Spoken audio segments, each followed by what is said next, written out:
Bonsoir à toutes, bonsoir à tous et bonsoir Manu Gallo. Bonsoir. Vous allez bien? Très bien, je vais Oui, très bien. il me semble, hein. Alors, si vous étiez un pays, vous seriez quoi? Alors, l'AES, le Mali, le Burkina, le Niger, D'accord. Afrique de l'Ouest, quoi. ouais, oui, ils se battent aujourd'hui pour être libres. Ils se battent Ouais. contre les terroristes et je trouve que c'est assez fort et je les encourage. Et donc voilà, je serai ces trois pays-là. On pense à eux. Si vous étiez un roman, Le dernier roman que j'ai lu, c'est le roman de Nina Simone, l'histoire de la oui, vie de Nina Simone. J'ai l'impression que c'est un peu plus proche, je suis un peu proche oui, bien sûr. de son histoire. Et donc voilà, Quel artiste? Si Ou vous le- étiez une chanson, une chanson, ça serait World Song de Avishai Cohen, ah ouais, SOS d'Edith Lefel, et puis Émotion de Manu Gallo. bah oui, tiens, on n'est jamais mieux servi que par soi-même. Avishai Cohen qui sera bientôt en concert. Et si vous étiez le titre d'un film, Un titre d'un film, Ghost, je dirais Ghost? Max, voilà, Ouais, Ghost. on va garder On va Ghost. garder J'espère que je n'ai pas un fantôme en face de moi tout de même. Allez, on va parler maintenant de votre dernier album. Vous êtes l'invité de LCR ce soir.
Manu Gallo avec sa basse, évidemment. Vous avez le même sourire que dans le clip. C'est vrai. Et j'ai vu vos doigts bouger pendant... Vous ne pouvez pas vous empêcher, en fait. La musique, voilà, ça fait partie de ma vie, ça fait des années que je suis dedans. Donc oui, toutes les petites notes, toutes les petites choses Ouais. font partie de moi en C'est fait. extrait de votre nouvel album, Afro Bass Fusion.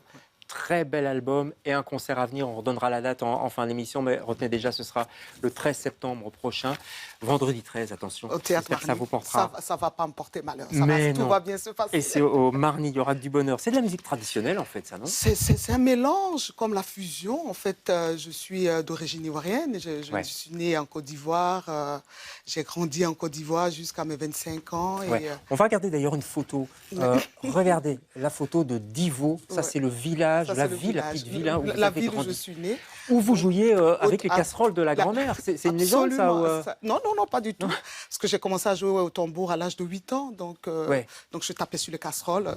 On me demandait de faire la vaisselle. C'était horrible parce que voilà, tout le monde, c'était le son qui résonnait partout. Et puis, il y a eu les tambours parleurs. Le tambour parleur, Et les ça, c'était mal vu. atombrants. Une petite fille qui joue du tambour? Une petite fille, c'est pas quelque chose qui faisait partie de mon entourage, en fait. Donc, c'était pas mal vu, mais c'était un peu spécial. Et puis, Vous êtes sorcière, quand même, hein? Oui, mais c'était assez gentil, Ouais. parce que puisque j'ai joué, puisque Ouais. j'ai pratiqué, ensuite, je suis rentrée dans le groupe Woyat, qui était un groupe à succès dans les années 80. C'est là que je découvre la première fois les instruments modernes, la basse, la guitare, le clavier et tout ça. Voilà. Ouais. Et vous considérez en plus la basse comme de la percussion, en fait, c'est ça? Ou très proche, en tout cas. Hein? Absolument, je la joue. Aujourd'hui, si on entend la basse de Manu Gallo, c'est parce que je la joue percussive. Je la joue... Et c'est ça qui fait mon originalité aujourd'hui. Ouais, c'est la patte Manu Gallo. Rythmique aussi. C'est vrai qu'on regarde une photo. D'accord. C'est Marcelin Yassé, c'est ça? Je prononce bien? Marcelin Yassé. Oui. Voilà, on voit la photo là pour l'instant, chef d'orchestre, chanteur.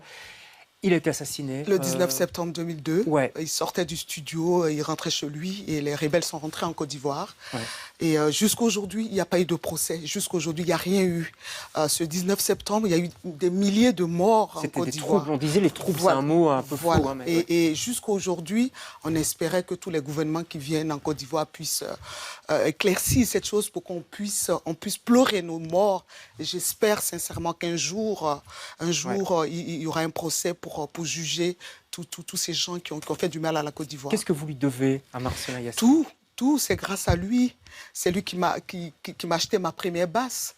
C'est lui qui m'a donné les premiers cours de basse. C'est lui qui m'a expliqué la musique. Il m'a dit une chose, si tu travailles la basse, elle va t'amener très, très, très loin. Et là, aujourd'hui, j'ai ma fresque à Jette à Bruxelles. Oui. Il avait raison. Il avait tout à fait raison, Marcelin. Vous avez écrit un morceau pour lui, d'ailleurs, ça s'appelle Lettre à Yassé. Ma lettre à Yassé. Ma lettre à Yassé. On va écouter un extrait.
Voilà, hommage évidemment à Marcelin Yassé. Vous ne l'avez pas beaucoup joué en Côte d'Ivoire, vous m'avez dit. Je joue pratiquement pas en Côte d'Ivoire. Pourquoi? Pourtant, je ne sais pas, pourtant je fais partie quand même de l'une des bassistes ivoiriennes internationales qui tournent dans tout le monde entier. J'espère un jour, il n'est jamais trop tard. Les gens qui vous voient disent « je l'ai déjà vu quelque part ». Et moi, je vais vous dire où on l'a vu, c'est dans le groupe Zap Mama. C'est pour ça que vous êtes arrivé en Belgique. Tout à fait, tout à fait. Avec Marie Daulne. En 97, je viens en 97 pour faire une audition pour Zap Mama. Donc, l'époque où il y avait Michel Deboc, qui était le tour manager, m'avait vu en Côte d'Ivoire avec le groupe Ouya. Et je suis venue faire une audition avec Zap Mama et j'ai tourné pendant 9 ans en tant que bassiste de Zap Mama. Ouais. Et vous n'avez plus quitté la Belgique? Non, mais c'est chez moi aujourd'hui. Je vis à Bruxelles depuis plus de 20 ans. Molenbeek. Molenbeekoise. Molenbeekoise, oui. Allez, on va regarder une autre photo parce que vous avez été bassiste de plein de grands musiciens, dont celui-ci. Regardez la photo. C'est Manu Dibango. Ah là là là. Et dites-moi un mot de Manu, ce qui a disparu. C'est mon père. Ce monsieur avait compris là où je voulais aller. Il savait que je voulais être une musicienne, instrumentiste et créer mon orchestre. Et chaque fois, il me disait, je sais où tu veux aller, mais il faut que tu travailles. Il faut que tu travailles pour atteindre ton objectif. Ça a été mon conseiller, mon père. C'est quelqu'un qui m'a toujours appelé. mon téléphone a sonné un jour à Bruxelles. C'était Manu Dibango qui voulait que je vienne participer à ses 50 ans, ses 60 ans de carrière. Et depuis lors, j'étais en tournée avec lui en tant que guest. Je n'étais pas la bassiste du groupe, j'étais juste en tant que guest. Donc, il jouait avec son orchestre et à un moment donné, il a voulu me donner cette opportunité-là pour que, voilà, pour que ma carrière puisse démarrer. La vie, ce sont des rencontres, non? J'ai l'impression. Complètement. La vie, ce sont des rencontres. Marie, Bootsy Collins, Avishai Cohen, Stanley Clarke, Marcus Miller, tout. La vie est une... Juste un petit bémol quand même, et vous l'avez dit dans une interview, quand on est femme instrumentiste, c'est compliqué, c'est plus compliqué que pour les hommes. Il faut faire le double du travail. Qu'est-ce que vous voulez dire? En tout cas, on te regarde au départ de haut. Ça, c'est déjà, on va voir qu'est-ce qu'elle va faire. Ça, c'est déjà, tu es une Africaine, tu es instrumentiste. On se dit, bon, voilà, effectivement, il n'y a pas beaucoup d'instrumentistes qui sortent du continent. Ouais. On a des divas, on a des danseuses, des chanteuses. Donc, au début, quand je suis arrivée à Bruxelles, effectivement, on m'a regardé de haut. Mais aujourd'hui, on me regarde de face. Ouais, c'est le plus important. Il a fallu se battre, Manu Gallo? Complètement. C'est-à-dire que quand tu es une femme, il faut que tu développes plus ton imagination, il faut que tu développes plus ton projet, il faut qu'on entende, il faut que ce projet-là soit entendu et écouté. Et moi, j'ai vraiment eu la chance, comme je dis, je joue la basse rythmique et tous ces bassistes comme Bootsy Collins, comme Christian McGrade, avec qui je viens de faire un duo justement sur cet album. Voilà, c'est des gens qui aiment l'approche que j'ai avec la basse. Donc oui, aujourd'hui... Maintenant, c'est bon. Parfois, c'est bon d'être une femme. Le chemin était dur, mais il est là. Passionnant. Le métier est dur, mais passionnant. Et vous serez, je le rappelle, au Théâtre Marny le 13 septembre prochain, oui. D'accord, pour un concert avec votre groupe. Manu Gallo Orchestra, c'est un nouveau projet. Je change tout le temps là, j'avais envie, je suis à Bruxelles, je suis chez moi. Et donc, j'avais envie de partager avec plein de musiciens. Une section cuivre qui vient c'est tous des Cubains. Wow. Voilà, le batteur vient du Bénin, le guitariste vient, voilà. Donc, génial. Tout un orchestre. Tout ça au Marny. Et si on veut écouter vos morceaux, parce qu'ils sont formidables, je vous le conseille vraiment, c'est sur toutes les bonnes plateformes. Donc, il y a le disque physique, sur mon site, votre site, manugallo.com, c'est ça, j'imagine, voilà. Je ne peux pas rater Spotify, Deezer, etc. Merci infiniment, Manu, d'être passé chez nous. On croise les doigts pour le concert. Merci, ça va aller. Mais oui, et on se retrouve demain avec d'autres invités. Bonsoir.